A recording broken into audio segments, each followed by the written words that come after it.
Minisita w'ebyenjigiriza n'ebyemizannyo era mu konkurensi y'eggwanga Gen. Kataha Museveni asimye ekitongole kya UNEB olw'okufundikira n'okufulumya ebigezo byonna mu kusoomozebwa kwonna kwe bayiseemu era n'okubifulumya mu kadde nga kino kiyamba ku gavumenti okuteekateeka obulungi. Who is always told by spectators to do the job quickly so that we can go and attend to other things. But it is not as easy and simple as it appears from the outside.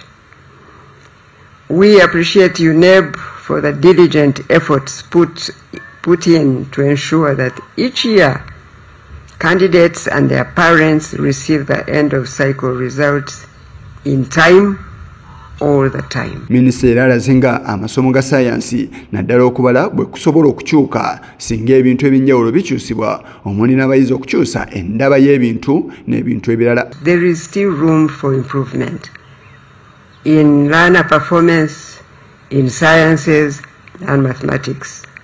Best practices in STEM education point us to the fact that the way sciences and mathematics are taught needs to change. This change starts with the teacher changing his or her attitude toward STEM and how it ought to be taught.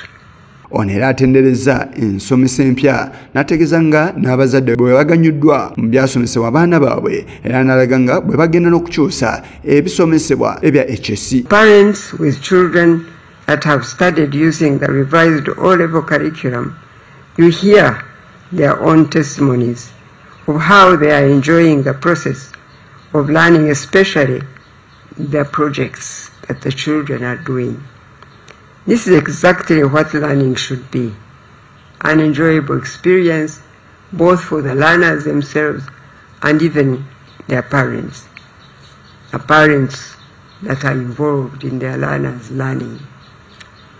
As I mentioned earlier, good things do not just happen. Amatendekero aga waggulu nago agakuutidde okusomesa abasomesa ebisobola okugwa mu masomo agaliwo kati naddala aga O-level agatambulira mu busobozi bw'omwana. The mismatch where universities continue to graduate teachers who cannot utilize competence-based and learner-centered curricula is undesirable.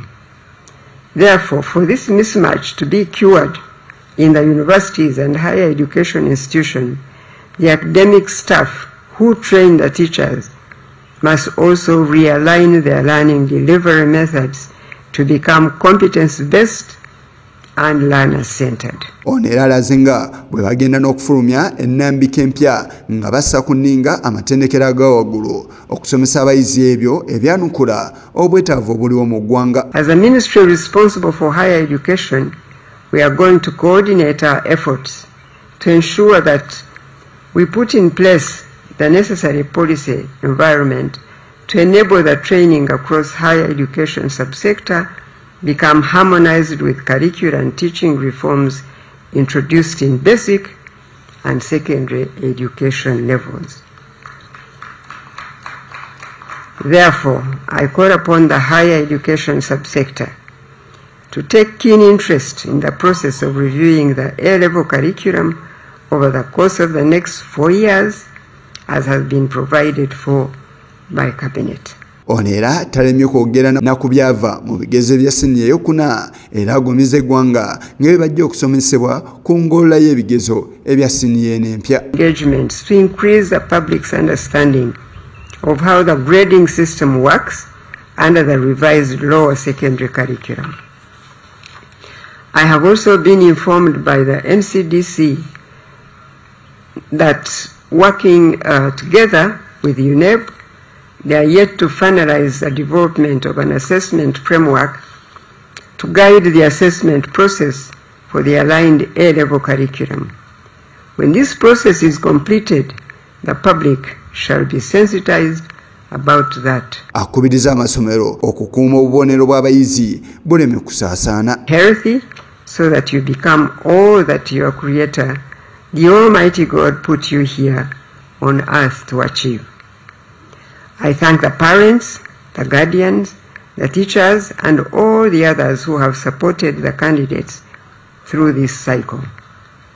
As I communicated at the release of the 2024 UCE examination results, schools have the individual responsibility to always maintain confidentiality and privacy of the learners' results. Ono mu kutongola akwasiddwa era n'afulumya ebigezo by'abayizi Yise Kigongo ku lwa Channel 44 Oleggulo.